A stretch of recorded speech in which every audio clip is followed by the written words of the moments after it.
Hi guys, and welcome back to my channel. Today I am sharing my 10 best tips for busy moms. I know that sometimes moms can feel very overwhelmed with all there is to do. I get comments all the time, so I wanted to share some tips that I think will really be helpful to you.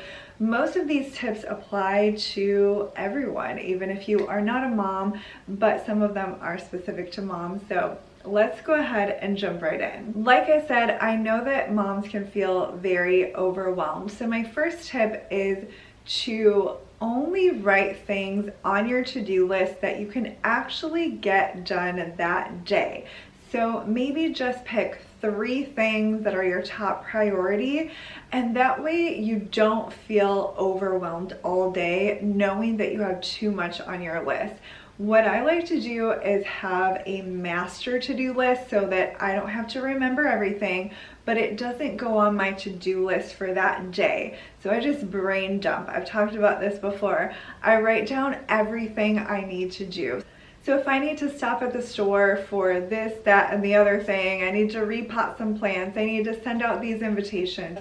And if you're a mom of little ones, you need to get your child new shoes, you need to get them whatever they need for the sport that's coming up soon, whatever they need for a field trip, and just the list goes on. I know it can be a lot, so instead of putting all of that on your to-do list for today, have a master to-do list and just write down the 3 things that you think you can get done that day. And that leads me into my next tip, and that is have a weekly routine. Have a specific day that you do each thing. So for me, on Mondays, I pick up groceries and I run errands, so that if there are all these little things that I need to take care of, I need to pick up this at the store, I need to get toothpaste, I need to get toilet paper, I need to run to Hobby Lobby for this thing for a party, I can get that all done in one day instead of just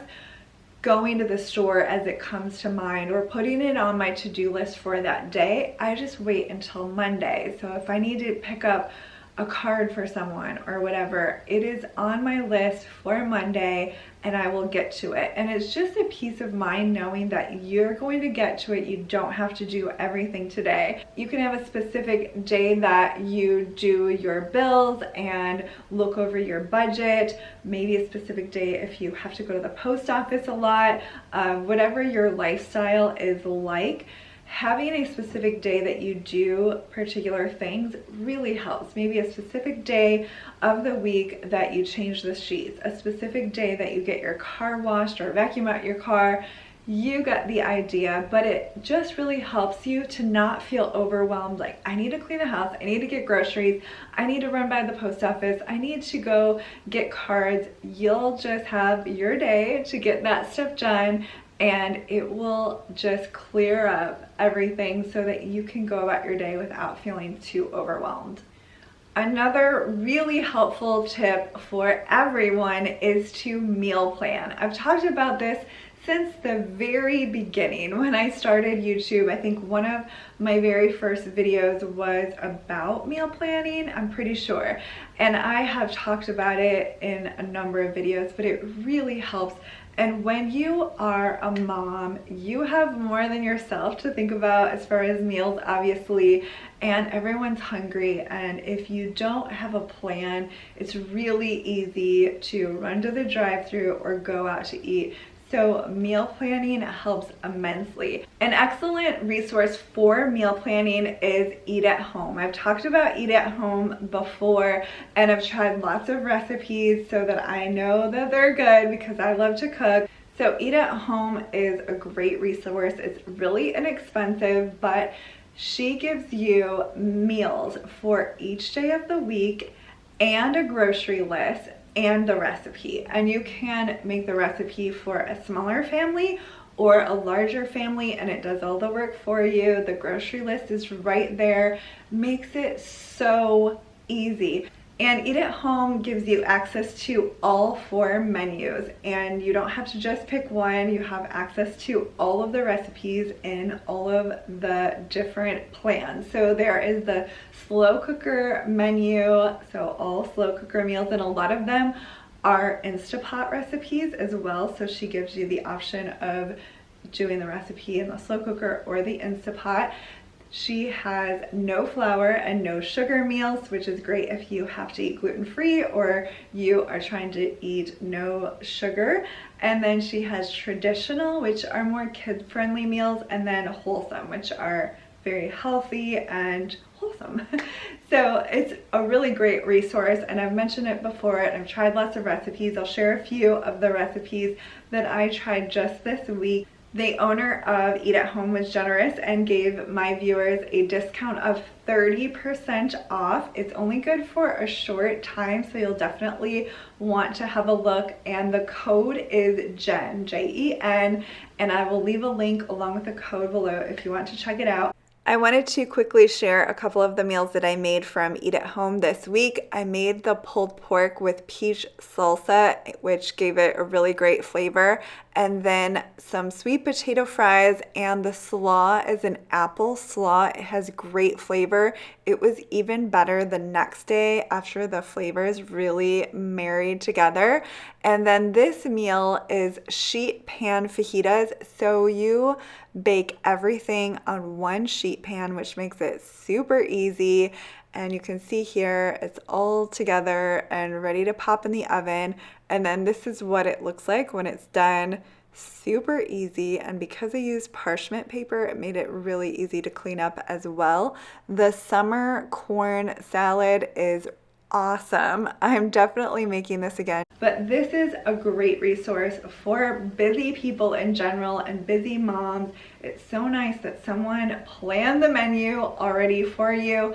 But either way, meal planning really helps so that we're not standing in front of the refrigerator trying to figure out what to make that day and ending up just going to get food at the drive-thru. My next tip goes along with menu planning, and that is grocery pickup or delivery.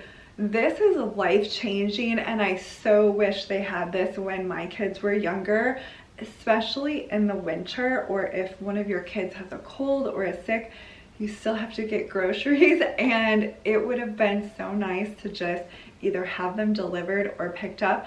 I have older kids. I can go to the grocery store by myself, but I still get grocery pickup because I love the convenience of it. And I am busy with lots of things, so it's so easy to just order online and then go and pick them up. A lot of places have free pickup. I'm pretty sure Walmart is free. I go to Kroger and it's only $5, $4.95 each week. But honestly, I save at least that much every week by not going into the grocery store. And another thing is Target. I don't know if all Targets have this, but the one near me has pickup as well. And I know it's really fun to go to Target and look around. But if you just need diapers and toilet paper and shampoo or whatever you might need, you can just order it. It's free and it's available within like an hour or so, and you can use an app to let them know you're on your way. And then when you get there, you put "I'm here," and they bring everything to your car, and it's free. So it makes it so convenient. My next tip is to have a capsule or an intentional wardrobe.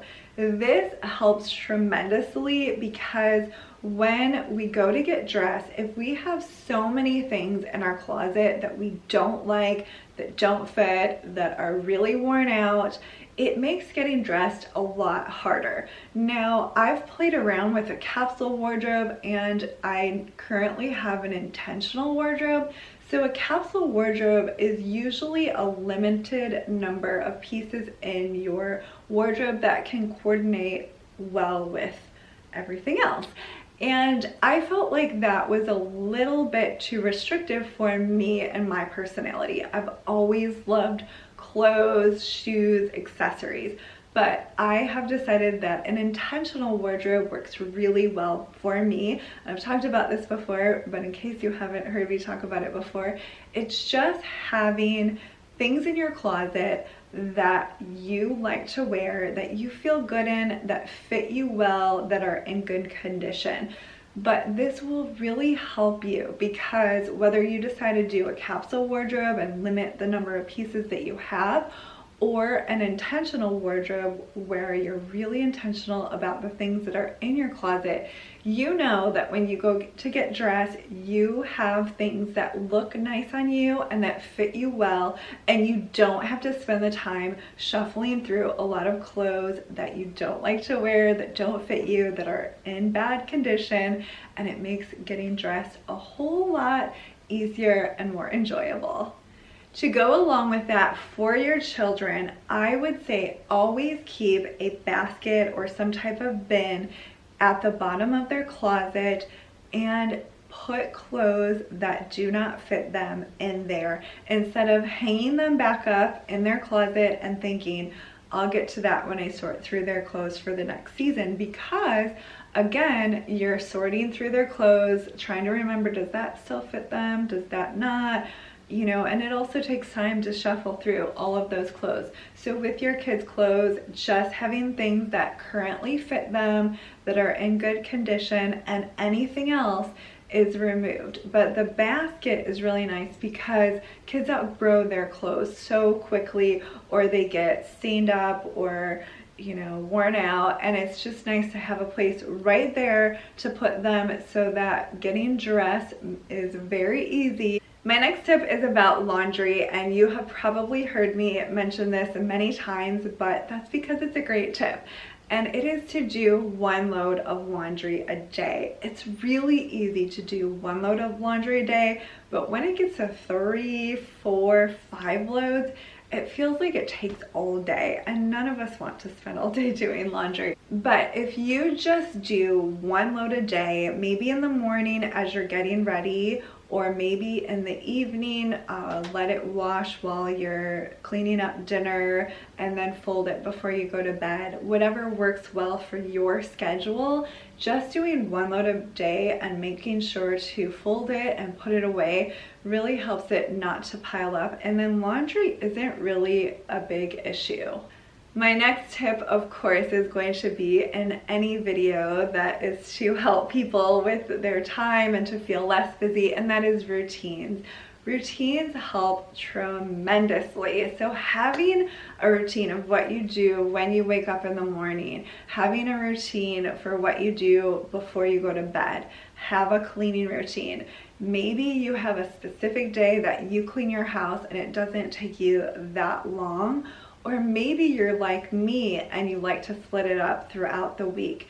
Find what works well for you and establish a routine. It helps so that you don't feel overwhelmed, like, oh, my house is dirty and I need to get to it, and it just gets done whenever. Having a routine will allow you to not have to think about it all the time. It's just, on Monday, I dust the house. On Tuesday, I do the glass and mirrors. On Wednesday, I vacuum. On Thursday, I dust and wash the floors. On Friday, I clean the bathrooms. And on Saturday, I wash and change the sheets. It's not really any harder than that. And you just do it. When it becomes a habit, you don't even have to think about it. If part of your morning routine is to make your bed, you just do it. And you don't even have to hem and haw over it and think about it and dread it. It's just, you get up and you make your bed. It only takes a couple minutes and you do it. Just like if you're a coffee drinker, you probably don't really think about, oh, I have to go in there, get my cup out, I have to put the coffee in the machine, I have to make sure there's water, I have to put my creamer in. You just make your coffee. And that is the same way with routines. You just make your bed, you just wipe down the sink after you're done getting ready, and it doesn't require a ton of thought. It just becomes a habit. My last tip is to learn to say no. We hear this all the time, and that is because a lot of moms feel so much pressure to do everything all the time and to never say no. And we feel guilty if we say no. And my kids are older, so you know, my son's just about to graduate, and so there isn't going to be any more volunteering at the school for this or that, or bringing this in or bringing that in, and they're older. But I remember when my kids were younger, it was a lot of requests to do different things. And not just with the school, but with extracurricular activities, running your kids here and there all the time, feeling like you need to do all these things. And then family members or friends need you to help out with this or that, or if you're working, and the extra things that get added to your list can feel really overwhelming. And I am here to say you don't have to do everything. It is okay to say no, even if the person that you're saying no to completely does not understand you, or does not understand why you're saying no. You don't have to explain yourself, because at the end of the day, we are in control of our peace of mind. And if we are overwhelmed and we don't have much joy and we just barely get by, that is not any way to live. It really is not. And so don't do things out of guilt. Don't feel like you can't say no, and just really evaluate each time you say yes to something, and make sure that you are saying yes to the things that you want to say yes to and that you have time for and you can do with joy. And don't be afraid to say no. All right, guys, and those are my best tips for busy moms, and I would love to hear from you. What are your best tips? What really helps you not to feel overwhelmed and too busy? Leave it in the comments below. Thank you so much for watching, guys. I hope you have a wonderful day.